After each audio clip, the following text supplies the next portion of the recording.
Hello everyone, welcome back to again. ඔන්න ඉතින් අද ටිකක් වෙනස් විදිහේ අලුත් වීඩියෝ එකක් අරගෙන ආවා ඔයාලත් එක්ක ෂෙයා කරගන්න. ඉතින් මීට කලින් නම් මම මේ විදිහේ වීඩියෝ එකක් කරලා නැහැ. වෙනසකටත් එක්ක මට හිතුණාද මේ විදිහේ වීඩියෝ එකක් ඔයාලා වෙනුවෙන් අරගෙන එන්න. ඉතින් මේ ඇවිල්ලා අප්‍රේල් මාසෙනේ. අප්‍රේල් මාසේ දෙවනි සතියේ මට තියෙන ඕඩර්ස් වලට අවශ්‍ය කරන බඩු ගැන තමයි මේ වීඩියෝ එක. සතිය ලබන්න කලින්ම මුලින්ම ගිහිල්ලා මම අවශ්‍ය කරන ඔක්කොම බඩු ටික අරගෙන ආවා. කේක් ටික බලලා ඒවැ ගන්න තියෙන ඉන්ග්‍රීඩියන්ට්ස් උත් බලලා තමයි මේ ටික ගෙනාවේ. අපි දැන් බලමු මොනවද මම අරගෙන තියෙන්නේ කියලා. මුලින්ම ගත්තේ icing sugar. ඔයාලට මේ පේන විදිහේ tea star brand එකෙන් තමයි මම icing sugar පාවිච්චි කරන්නේ. තියෙන එකපාරම කිලෝ 2.5ක වගේ ලොකු පැකට් එකක් ගන්නවා. ඒක මට ගොඩක් ලේසි. ප්‍රමාණයෙන් අඩු පැකට් ගන්නවට වඩා මේ විදිහේ ලොකු පැකට් එක ගන්න එක මට නම් හිතෙන්නේ ගොඩක් වාසි. මොකද මේ ලොකු පැකට් එකම වෙන්නේ රුපියල් 1000කටත් වඩා අඩු ගාණක්. පැකට් එක කඩලා මුලින්ම මේ විදිහට ලොකු භාජනයකට මම දාගන්නවා. නැත්තම් ඉතින් කූඹින්ගෙන් පරිස්සම් කරගන්න එක තමයි ප්‍රශ්නේ. මම මේ වෙනකොට ගෙනල්ලා පාවිච්චි කරන icing sugar පැකට් එකේ ඉතුරු ටිකක් තිබ්බා. ඒකත් මේ විදිහට මම භාජනයේ උඩින්ම දාගන්නවා. ඉතින් icing sugar පාවිච්චි කරනකොට බ්‍රෑන්ඩ් කිහිපයක්ම තියෙනවා. ඔයාලා යූස් කරලා බලලා ඔයාලට ගැළපෙන විදිහේ හොඳ එකක් තෝරගන්න. icing sugar වලට පස්සේ මම ගත්තා මෙන්න මේ විදිහේ baking paper set එකකුයි cling wrap set එකකුයි. මේ විදිහේ baking sheet යූස් කරලා කේක් බේක් කරන්න කලින් trays වලට දාගන්නකොට අපිට ගොඩක් ලේසි. ඒ වගේම මේ cling wrap පාවිච්චි කරලා normal butter cake, chocolate cake මේ වගේ icing නැති කේක්ස් වර්ග අපිට පිරිසිදුව පැහැදිලිව රැප් කරලා කස්ටමර්ගේ අතට දෙන්න පුළුවන්කම තියෙනවා. ඊට පස්සේ මම අරගත්තා මෙන්න මේ Ritz-Berry brand එකේ එන white cooking chocolate එක වගේම dark cooking chocolate එක. ඉතින් මේ දෙක නම් සතියක් වගේ කාලයක් ඇතුළත ඉවර වෙන්නේ නැහැ. ඒ වුණාට මේ වගේ දෙකක් එකපාර ගත්තාම හරිම පහසුයි. මේ dark cooking chocolate එක වගේම milk cooking chocolate එකක් තියෙනවා. ඒ වුණාට මම නම් ගොඩක්ම කැමතියි මෙන්න මේ dark cooking chocolate එකට. ඊට පස්සේ මම අරගත්තා ග්‍රෑම් 250 බෙන්ටෝ සයිස් එකේ එන කොටු කේක් ට්‍රේ එකක්. ඉතින් මෙච්චර දවස් මන් ළඟ තිබ්බේ gram 250 round shape cake trace දෙක තුනක් විතරයි. ඒ වුණාට ඉතින් මට හිතුණා මෙන්න මේ ට්‍රේ එකත් අරන් තියාගන්න එක හොඳයි කියලා. මම ඊළඟට ගත්තේ මෙන්න මේ බේකින් පවුඩර් කප් එක. මේ ඩුම්ඩුම් බ්‍රෑන්ඩ් එකේ එන ග්‍රෑම් 250 බේකින් පවුඩර් කප් එක. එකපාර මේ වගේ ලොකු කප් එකක් ගත්තාම ගාණත් ඉතුරුයි. ඒ වගේම හරිම පහසුයි. ඊට පස්සේ මම අරගත්තා මෙන්න මේ රිජිෆෝම් ඩමි එක. බර්ත්ඩේ කේක් එකක් හදන්න තියෙනවා. ඒ කේක් එකේ බේස් එක විදිහට තමයි මෙන්න මේ අගල් 10 5 ඩමි එක මම ගත්තේ. මේ වගේ අයිටම්ස් නම් අරගෙන ස්ටොක් කරගෙන තියාගන්නේ නැහැ. ඕනේ වුණත් විතරක් මිලදී ගන්නවා. ඊට පස්සේ ගත්තා කේක් හදන්න අනිවාර්යෙන්ම ඕනේ කරන කේක් බෝඩ්ස්. සයිසස් කිහිපයකින් මේ බෝඩ්ස් ටික මම ගත්තා. මේ තියෙන අඟල් 6, මේ තියෙන අඟල් 8, ඊට පස්සේ අඟල් 10, ඊට පස්සේ අඟල් 12. ඉතින් සමහර අය නම් එකපාර ටිකක් ලොකු ප්‍රමාණයක කේක් බෝඩ්ස් ලොකු ප්‍රමාණයක් ස්ටොක් කරගන්නවා. ඒ වුණාට මම නම් එහෙම කරන්නේ නැහැ.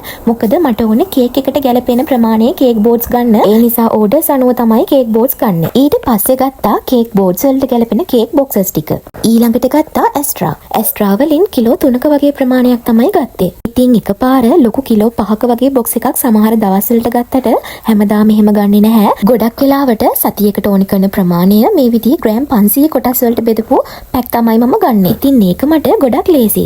ඒ වුණාට ඔයාලට එකපාර කිලෝ 5 පැක් එකක් ගන්න පුළුවන් නම් ඒ විදිහ ගොඩක් ලාභදායී කියලා මම හිතනවා. ඉතින් ඇස්ට්‍රා ටික මම මේ විදිහට හොඳට බොක්ස් එකක දාලා කවර් කරගන්නවා. ඔයාලත් අනිවාර්යෙන්ම ඇස්ට්‍රා ගෙනාවහම හොඳට කවර් කරගන්න හුලං නොවදින විදිහට.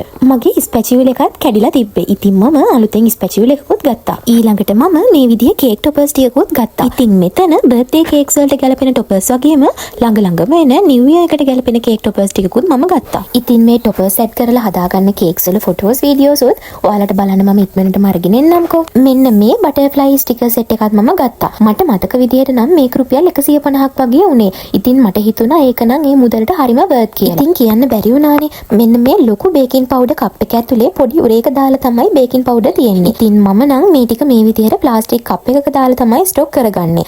ඒක අර කවරෙන් ටික ටික බේකින් පවුඩර්ස් ගන්නවට වඩා හරිම ලේසි. icing sugar, බේකින් පවුඩර් මේ වගේ දේවල් ප්ලාස්ටික් කප් වල එහෙම දාලා ස්ටොක් කරගන්නකොට ටිකක් පරිස්සම් වෙන්න වතුර එහෙම එකතු වෙන්න දෙන්න එපා. එහෙම වුණොත් එහෙම මේවා ඉක්මනින් සවුත් වෙන්න බලනවා. ඉතින් මේ තියෙන්නේ glue stick. මේක රුපියල් 180ක් වගේ උනේ මේ පැක් එකම. ඉතින් ඒ වයින් එකකුත් මම ගත්තා. ඊළඟට මම ගත්තා foam sheet flowers. මේ එක මලක් උනේ රුපියල් 70ක වගේ මුදලක්. ඉතින් මම ඒ වෑනුත් පාට කීපයකින් මල් කීපයක් ගත්තා. මෙන්න මේ පොඩි මල් සෙට් එකේ නම් ප්‍රයිස් එක මට හරියටම මතක නැහැ. නැහැ. ඒ වුණාට ඒ ටිකත් හරිම ලස්සනට තිබ්බ නිසා ආස හිතිලා මම මේ විදිහට ගත්තා. ඊට පස්සේ මම ගත්තේ මෙන්න මේ බොටල් එක. ළඟදිම හදන්න තියෙන කේක් එකකට ඕන කරන නිසා තමයි මෙන්න මේ බොටල් වලින් එකක් මම ගත්තේ. මෙන්න මේ කපල් ප්‍රින්ට් එකත් මම ගත්තා ඉස්සරහට හදන්න තියෙන කේක් එකකට. ඉතින් මේ තියෙන්නේ අන්තිමටම මම ගත්ත දේවල්.